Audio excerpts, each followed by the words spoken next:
matters.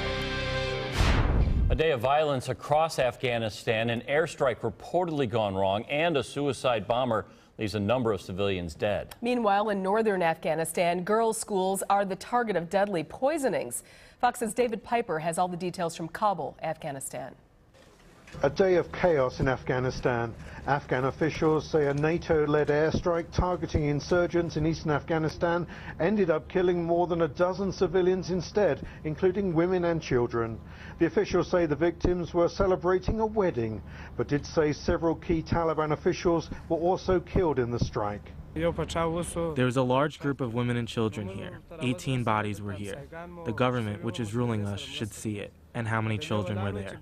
NATO says troops were chasing a Taliban commander and called in the air support when they came under fire.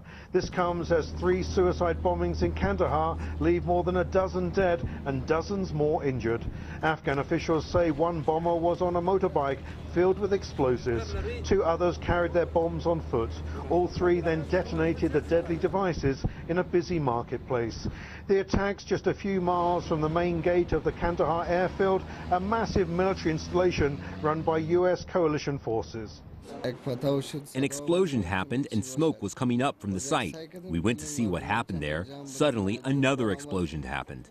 Afghan officials also reporting they have arrested Taliban commanders and other school officials in connection to a series of poisoning outbreaks in girls' schools in northern Afghanistan.